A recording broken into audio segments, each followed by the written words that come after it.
예전에는요, 금리가 낮은 금리 레벨에서 바르르 끼었는데 지금은 그 낮은 금리보다는 살짝 높은 레벨에서 크게 오락가락 2.5, 5, 3.0, 4.5 막 왔다 갔다 하는 그런 모습을 보이게 되죠. 그게 이제 지난 10년간의 흐름하고 최근 앞으로의 흐름하고 좀 변한 것 같아요. 이제 2024년도요, 금리가 안정돼 있다라기보다는요, 변동성을 좀 높게 보이는 그런 흐름이 나타나게 되지 않을까, 그런 생각을 하고요.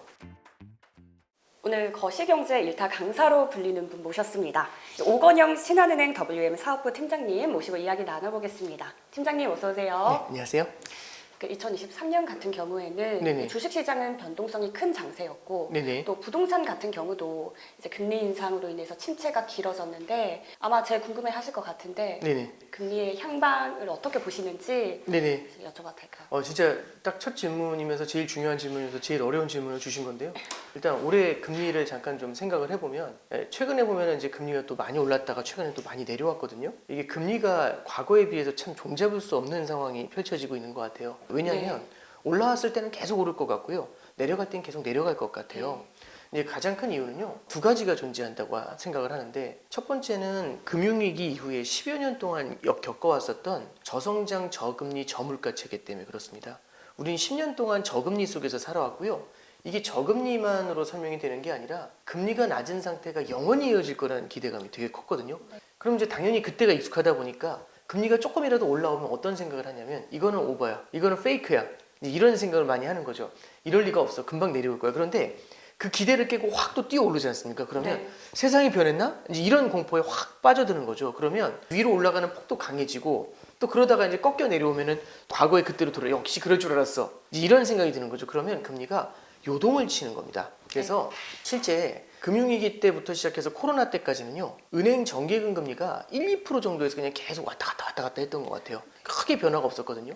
그래서 뭐 정기예금 금리 얼마입니까? 그럼 2%요, 뭐 2.25, 이런 게 되게 좀 익숙했었던 것 같아요. 오래된 얘기도 아니죠. 2022년도 상반기에 보면 정기예금 1년짜리 금리가 그때 2%대 중반 정도 했던 것 같아요. 2.3, 2.4 정도 나왔거든요. 2002년도 하반기에는요, 특히 10월, 11월 달에는 어떤 일이 있었냐면은 그 레고랜드 사태가 있었어요. 네. 레고랜드 사태 때문에 금리가 더 많이 뛰었거든요. 그때 은행 정기예금 금리가 5%를 넘었습니다. 진짜 오랜만이거든요, 5% 넘은 건. 2023년도 상반기에는 이제 금리 내려올 수밖에 없어 하다 보니까 정기예금 금리가 3%까지 밀려 내려갔어요. 그러다가 2023년도 하반기에는 또 한 번 금리가 뛰어 올라가면서 정기예금 1년짜리 금리가 한 4.2, 4.3 이렇게까지 올라가더라고요. 네. 그게 이제 최근에 보면 또 한 번 확 또 주저앉아 있지 않습니까? 네.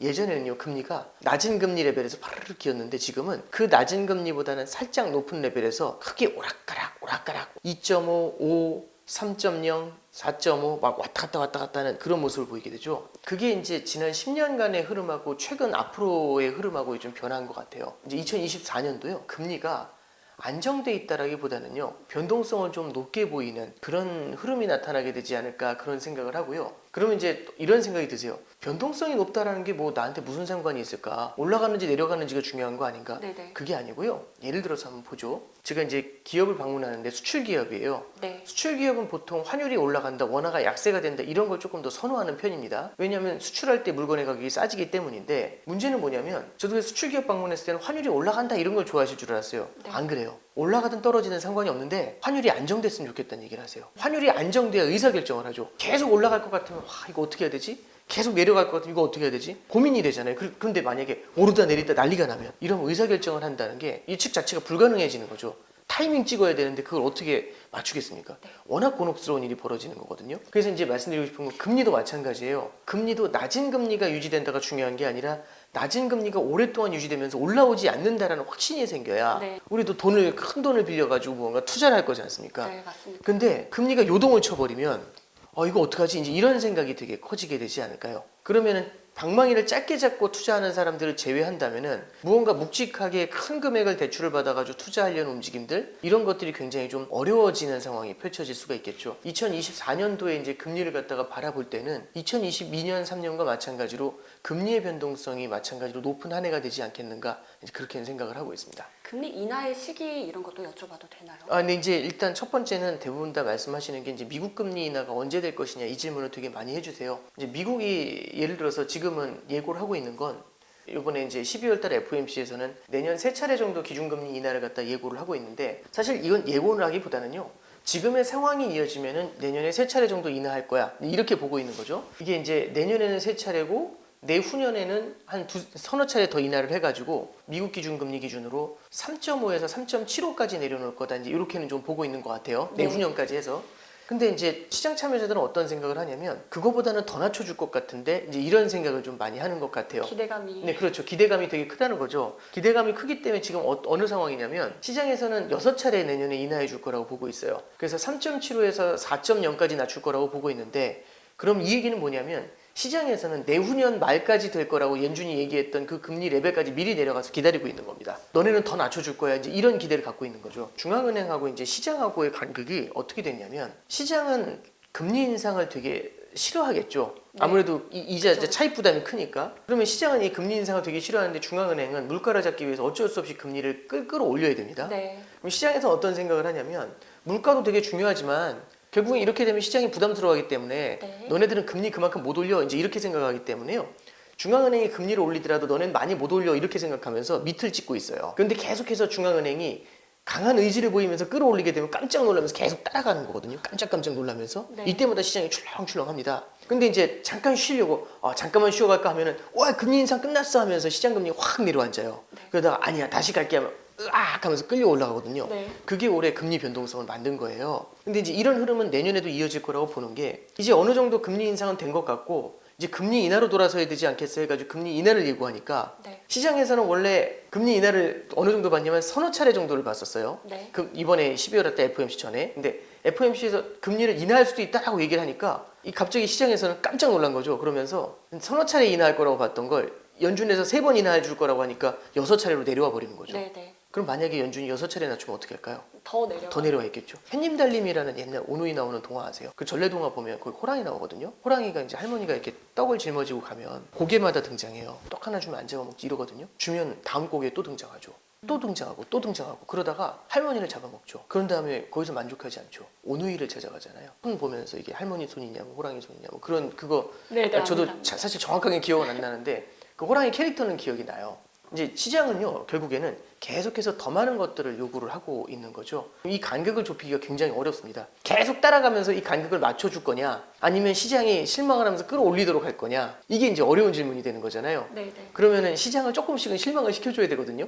지금 같은 경우는 연준이 요만큼 낮춰줄 거라고 하니까 시장이 먼저 확 내려가 있잖아요. 근데 그만큼은 맞춰주지 않을 거라는 믿음을 주게 되면 네. 시장이 다시 한번 금리가 뛰겠죠. 네. 그럼 이런 움직임이 그래서 이제 나타난다라고 말씀을 드린 거고 그러려면 시장이 생각하는 것처럼 그렇게 딸려가 주면 안 됩니다. 그래서 이제 중앙은행에서는요 아마도 시장이 기대하는 것보다는 조금 늦게 그리고 시장이 예상하는 것보다는 조금 적게 그렇게 기준금리를 인하하게 되지 않을까 그렇게 생각을 하고요.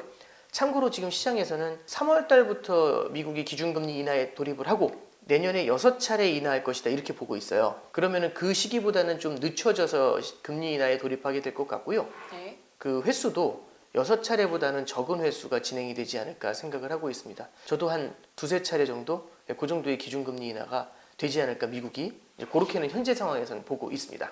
한국은행 같은 경우는 7번 연속 금리를 동결시켰습니다. 네. 한미 금리 차가 우리 경제에 또 어떤 영향을 미치는지 이런 네. 것도 여쭤보겠습니다.